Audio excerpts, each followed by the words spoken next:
الحمد لله رب العالمين أشهد أن لا إله إلا الله وحده لا شريك له وأشهد أن سيدنا ومولانا محمدا عبده ورسوله صلى الله تبارك وتعالى عليه وعلى آله وأصحابه وذرياته أجمعين. أما بعد، فعن أبي ذر رضي الله تعالى عنه عن رسول الله صلى الله تعالى عليه وسلم أنه قال: يقول الله تبارك وتعالى: يا ابن آدم كلكم مذنب إلا من عافيت فاستغفروني أغفر لكم، وكلكم فقير إلا من أغنيت فاسألوني أعطكم، وكلكم ضال إلا من هديت فاسألوني الهدى أهدكم، ومن استغفرني وهو يعلم أني ذو قدرة على أن أغفر له غفرت له ولا أبالي، ولو أن أولكم وآخركم وحيكم وميتكم ورطبكم ويابسكم اجتمعوا على قلب أشقى رجل واحد منكم ما نقص ذلك من سلطاني مثل جناح بعوضة، ولو أن أولكم وآخركم وحيكم وميتكم ورطبكم ويابسكم اجتمعوا على أتقى قلب رجل واحد منكم ما زادوا في سلطاني مثل جناح بعوضة، ولو أن أولكم وآخركم وحيكم وميتكم ورطبكم ويابسكم سألوني حتى تنتهي مسألة كل واحد منهم فأعطيتهم ما سألوني ما نقص ذلك مما عندي كمغرز إبرة لو غمسها أحدكم في البحر، وذلك أني جواد ماجد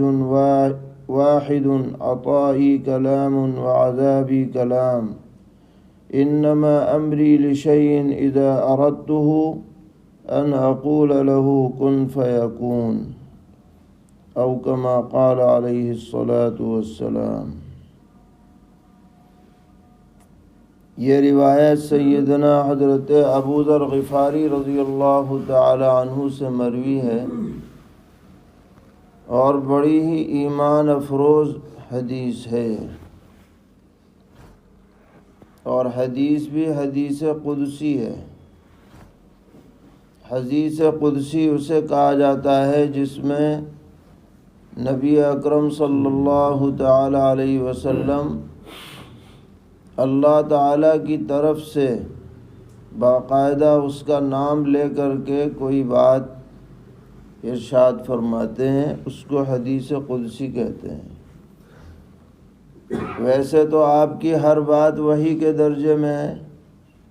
لیکن جب آپ خود فرما دیں کہ اللہ تعالیٰ یہ فرما رہے ہیں تو اس کی اہمیت اور بڑھ جاتی۔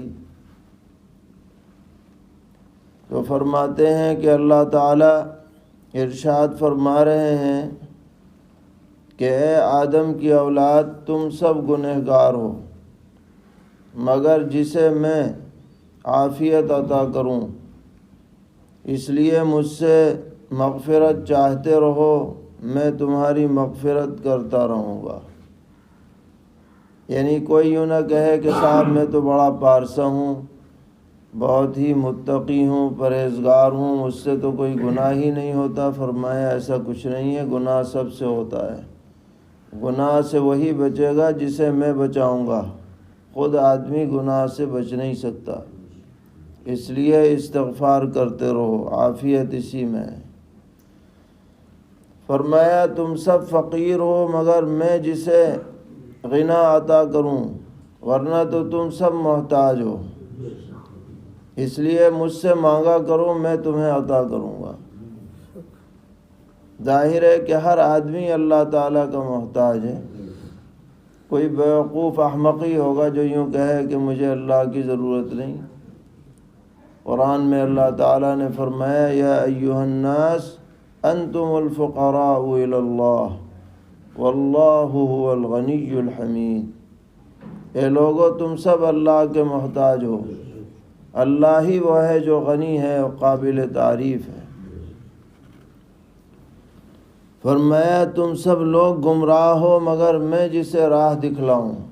اس لیے مجھ سے ہدایت مانگا کرو، میں تمہیں ہدایت دوں گا۔ اور فرمایا کہ جو مجھ سے مغفرت چاہے اور اسے یقین ہو کہ میں اس کی مغفرت کرنے پر قادر ہوں، تو چاہے وہ کتنا ہی بڑا گنہگار پاپی کیوں نہ ہو، میں اسے بخش دوں گا، مجھے کوئی پرواہ نہیں ہوگی۔ یعنی کوئی مایوس نہ ہو کہ صاحب مجھ سے تو بڑے گناہ ہو گئے، اب میں کیا کروں، لہذا جب تک موقع مل رہا ہے کرتے ہی رہو گناہ، یہ بھی شیطان کا وسوسہ ہے۔ اللہ تعالیٰ فرما رہے ہیں گھبراؤ نہیں بالکل بھی، آ جاؤ ہماری طرف اور مغفرت ہم سے مانگ لو، ہم تمہیں ہر طرح کی مغفرت سے سرفراز کریں گے۔ پھر فرمایا کہ تمہارے اگلے پچھلے زندہ مردہ